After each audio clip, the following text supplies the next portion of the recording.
Welcome back to the letter with me, Stormy.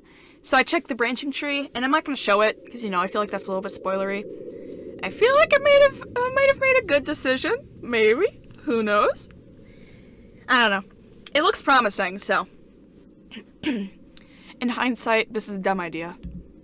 That is to say, rushing to a client I barely know's home first thing in the morning, with news of a ghost lady potentially haunting their newly bought property. Oh, and there's a bunch of bizarre-looking pictures of Miss Hannah I've brought as proof, too. So yeah, dumbest idea in the history of my dumb ideas, all things considered. Traveling to the outskirts of Anselm Village at the crack of dawn, with only my bike as company equally so. Personally, I don't think any of them would take whatever I'm gonna say no matter how nice or accommodating they are. Ashton himself would tell me the same thing. Odds are he'll laugh at me in my face for good measure if he doesn't freak out at me for not listening to his warnings. Still, that's the whole separate can of worms I'll open at a different time, seeing as I'm already standing at the Wrights' front porch waiting for someone to answer the door. Please? Hopefully Luke's not here because he's busy or whatever the fuck. I don't want another slur, please. More than ever, Mrs. Wright needs to know that there's something possibly not safe in this place. Warnings from a friend be damned. If only someone would answer the door sooner. Come on. I try to ignore the looming presence that a large ornate door gives off as I press the doorbell for a fourth time. Its shrill ring— That's bad luck, dude. 4 is an unlucky number. Its shrill ringing merely echoes carried off by another warm passing breeze. The first time I came to this place, I found myself basking in the silence it offers. Now the atmosphere is just heavy, packed with trepidation and tension. Isabella's right. It does radiate this creepy kind of vibe. And with the image from the day before constantly flashing in my mind, the unease becomes harder to ignore as each second drifts by. Not wanting to spend more time here than necessary, I ring the bell again. Another long second ticks by without anyone answering the door. If this fails, I can always go to Ash. Not really the most sensible course of action either, but waiting here ain't doing me any good. For all I know, the Wrights could be out of town. As luck would have it, just as I'm about to turn on my heel, a loud thump rises from the other side. It's followed by heavy footfalls and a string of very colorful expletives about one's parentage. Didn't we have that bloody annoying doorbell replaced yesterday? That Irish charge has cost me a fortune and she can't even fix this nuisance. Oh, please, I'm begging you, God. Please, I don't want to hear another slur. I'm gonna have to bleep it out again. And where the hell is... Your hands, if another po-faced prat is pressing that blighted bell, I swear I'll cut their... Fear. Immediate fear. Fear rushes in my body. I am terrified. Oh my, please help. Okay. Ooh, okay. Hannah, please. Hans, help! The door swings open and a very irate Mr. Wright greets me. His partly rumpled appearance, a clear testament to how early the hour is. And who might you be? I don't recall asking the movers to show up this early. I was prepared to face Mr. Wright. I was prepared to face Mrs. Wright, their butler more so. But Mr. Wright, I don't quite know what to make of him yet. He said a slur. He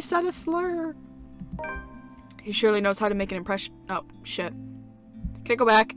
He sure knows how to make an impression. That's for sure, albeit a rude one. I only caught sight of him yesterday as he's directing the movers. Although from how exasperated he sounded then, it seems like more yelling was done than actual giving of directions. Needless to say, I like to believe that those instances ain't all there is to this guy. Mrs. Wright, at the end of the day, did marry him. Standing before him, like now, though, is a different story altogether. Despite the difference in our respective heights, he manages to make it appear like he is the one looking down at me, not the other way around. He's tiny. An apology instinctively forms in my mouth before anything else when he arches an eyebrow and any lack of response. Well, that's not exactly why I'm here, Mr. Wright. Yeah? Right, of course, the one and only. And what can I do for you this fine morning? Have I seen you somewhere before? Bloody you peasants all look the same to me. Yeah, I'm actually... It doesn't matter. I don't care. I've got someplace important to be at today. Just spit out what you want or be gone. I haven't got all day. His eyes are sharp and expecting, in spite of his indifferent tone. The very impression of someone whose sharp wits have served him well throughout life, the kind you can carefully choose your words around. Disconcerting how simple conversations can easily seem like a ruthless form of social maneuvering. I could see why Mrs. Wright would want to steer clear of it, if only for a short while. And sometimes the only way out of the game is to be honest. We're saving, cause he's gonna kill me. I'm gonna go with I'm a photographer. Saying I'm a friend, he's not gonna believe it. I'm with Luxury Living, sir. He has a business card I hand him, with a completely passive expression. He turns it between his fingers without really reading the letters printed before handing it back in the same blaze manner one usually reserves for people below their station. Or a nuisance. With him, it seems more of the latter than the former. Mr. Steele. Just Zach would do, sir. I can see why. You should hear what they say about my name. Although I'm of the opinion those don't sound as unpleasant as yours to the ear. Amusing what people can come up with in their leisure time, no? Well then, to what reason do we owe this second visit, Zach? Right. Like I said earlier, I'm the photographer from Luxury Living. I'm here about the photo shoot yesterday and... His eyes narrow at that, mouth tightening in a small frown, passive stance dissolving into a rigid one. It ain't a complete lie, what I came here for. But it ain't the whole truth either. Didn't you already wrap that one up? I believe my wife was the one with you then. Even mentioned a little tete-a-tete with the photographer. That was you, wasn't it? Yes. Actually, sir, there was something I forgot to discuss with your... And you had to show up at such an hour for something you forgot. Why wasn't there any notice about this little visit? It was an error on my part, sir. I do apologize for not letting you know in advance.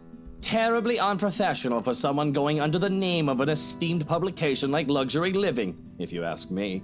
Of course, even if there was a word of some sort, that butler does not check my emails as often as I would have liked. Why is he your right hand then? What? Why? I don't understand. Walking in here this early isn't the most sensible thing to do either. The matter was a bit urgent, and my art director wanted it done as soon as possible before I hand him the finished prints.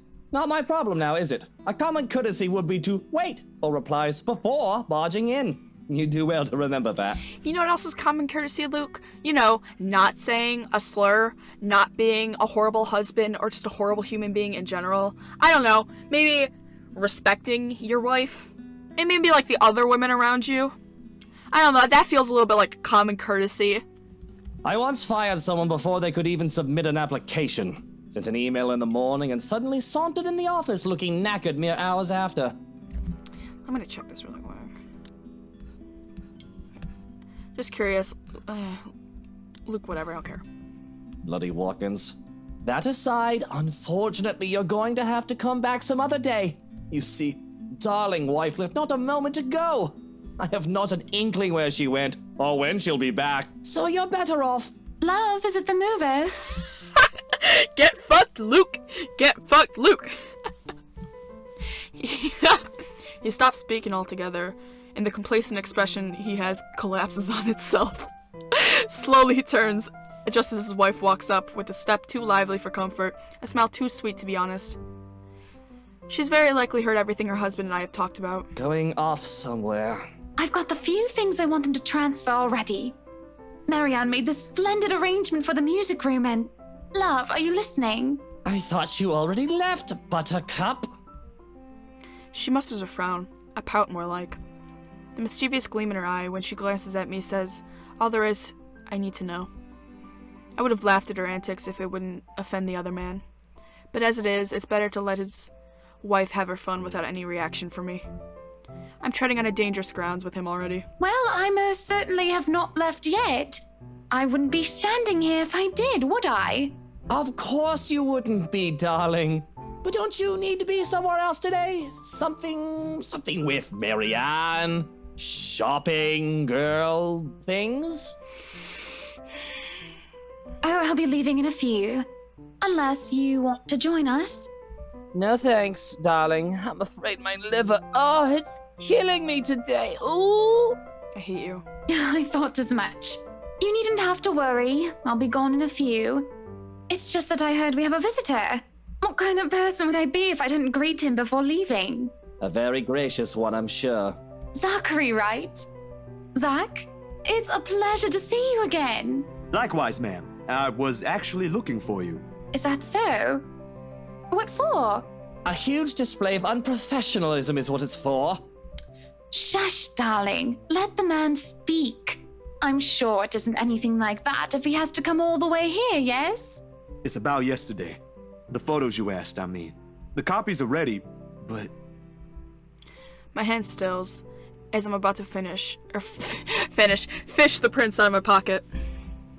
A short second passes, that which strikes me down, and I didn't think this through at all. How I'll go about telling her regarding the strange photos, or revealing this to her in the presence of another person. Her husband, gazing over us like a hawk, doesn't provide any sort of comfort either. And just like that, all the words I have been practicing to say on the way here inevitably fall stiffly off my mouth. Miss Wright must have noticed my hesitance, because shortly she gives me her husband's arm. Or Zach did not squeeze his arm. I misread that. She gives her husband's arm a gentle squeeze, a tender smile. I'm switching into her accent. A tender smile gracing her face. Unlike the first, this one is meant to appease. Love, I think Hansi might need some of your input for the final guest list. Could you check on him, please? Bollocks! Why in all Luxborn do I have to be there? Doing tedious jobs are what he's being paid for. Because if we end up with people whose faces you do not want to show up in our housewarming party, we won't be hearing the end of it. Unless a heavy dose of liquor's involved. You know what the doctor said about that. Please do poor Hansi and your liver a favor, He can handle that on his own, Buttercup. And my liver is doing just fine. You just said it was hurting, dude. I'm sure it is. But I don't know, love. I think I caught a glimpse of the name Mitch Lakes, was it? I think it was Mitch Lakes on it when I checked with Hansi earlier. You should see for yourself. It was quite a list. Who put that blighted twat in there? And that's why I'm asking you to look over it before I do so tonight. Very well. But even with that promise, he doesn't appear ready to leave. Short of passing through their doors, he stops, glances back at me, all without bothering to hide the distrust in his eyes. Luke, dear, I'll be fine. Go back to your butler.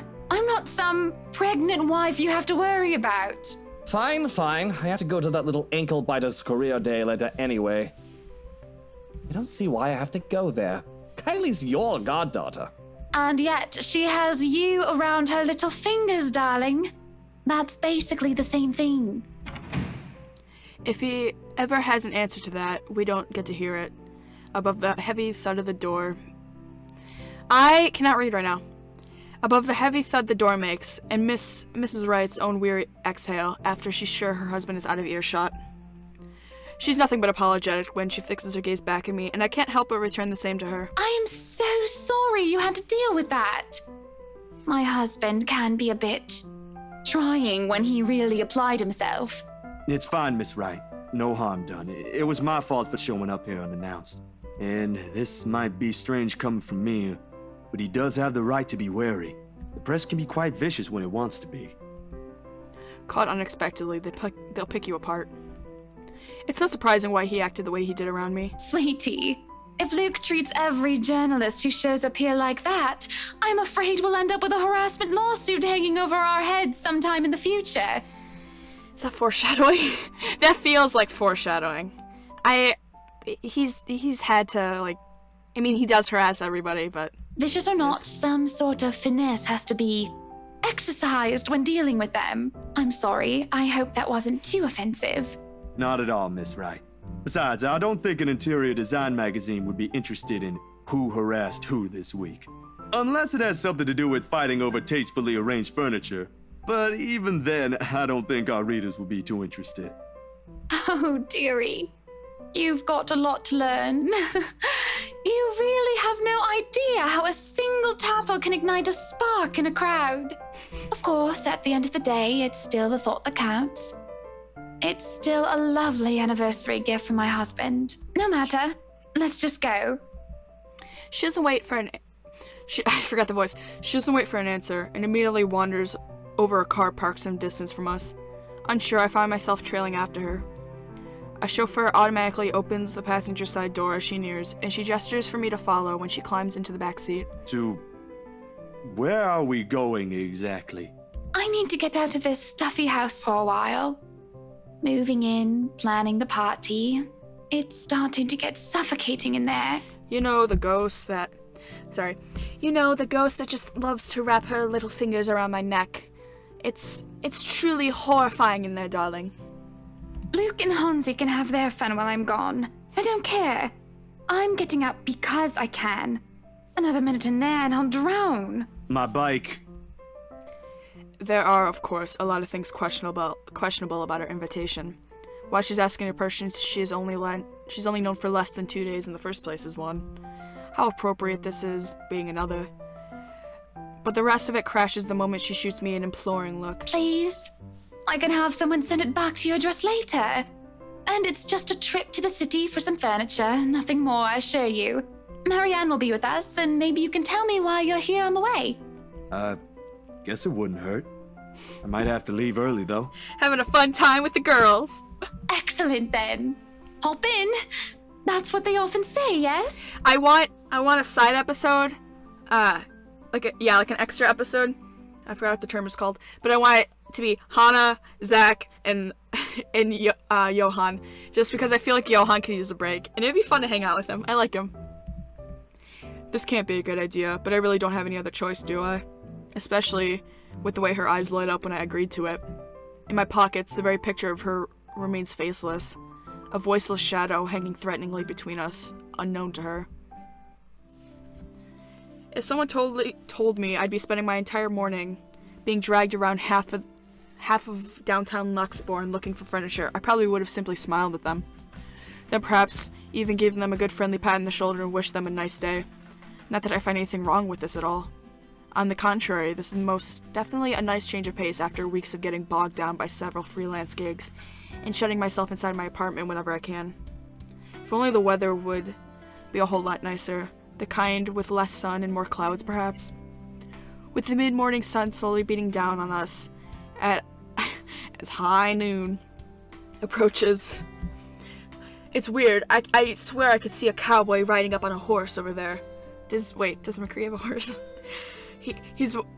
God, what is that outfit, that cowboy hat and that poncho? Jeez, the clash is so... Actually, I can't make fun of McCree's design because I like it. But, you know, everyone points at the Banff buckle because it looks stupid. God. Should I even talk about Overwatch? I don't want to talk about Overwatch. I don't play it anymore. Anyway, we'll end it here. We'll call it a day. I want to thank you so much for listening. I really appreciate it. And let's see.